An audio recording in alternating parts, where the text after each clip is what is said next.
Fresno City Council wants its Bitwise money back, and MyTV 53 has an exclusive interview with Council member Mike Karbassi that you don't want to miss. I'm Emma Ott with more on that coming up. An ancient discovery has been made by a woman taking a walk on a California beach. I'm Allison Amber with the full story ahead on MyTV 53 News at 8. Also tonight, President Biden speaks today after the debt ceiling vote last night. Those stories and more next.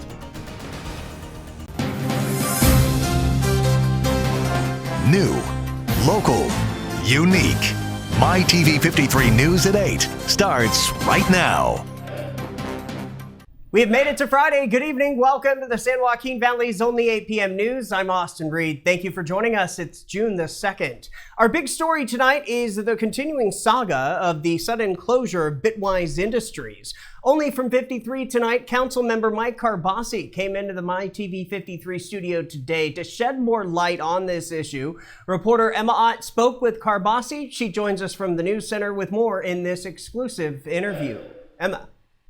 Bitwise Industries, the Fresno-based company, is in the news this week for its apparent financial collapse. Last October, the city of Fresno awarded Bitwise with a $1 million grant to establish the Digital Empowerment Program to help small businesses with technology in a post-pandemic world. Councilman Mike Karbassi and Nelson Esparza want to end that contract and get the city's money back. At a Thursday press conference, Mike Karbassi and Esparza announced they will bring legislation next week to cancel the $1 million contract approved in 2022. Why, you may ask? Well, Bitwise furloughed its 300 Fresno employees and hundreds around the country on Monday night. It is also late in paying property taxes, landlord payments, and faces at least one breach of contract lawsuit amongst other payroll problems.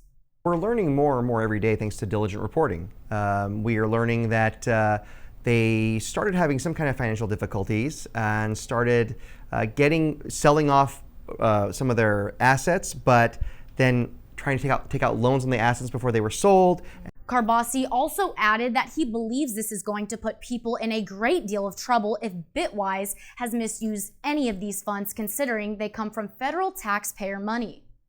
City officials say Bitwise received $500,000 of funds from the federal grant so far. In the latest accounting period, they spent $120,000 of that money.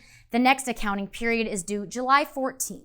The biggest issue, though, are for the employees, about 300 families in Fresno, where they stopped about 2 months ago, stopped putting money into their 401k accounts. It was also stated that last Friday, Bitwise wrote hundreds of bad checks, further affecting the company's furloughed employees. Ripple effects have already been felt within the community, and there is a potential for impact to be felt residually within our city. Karbassi said that the city was made aware of the late property tax payments weeks before the furlough, but it didn't necessarily raise any red flags. But that's not all. Bitwise is also guilty of taking deductions from their employees' 401k retirement saving checks that have not been deposited with the plan administrator.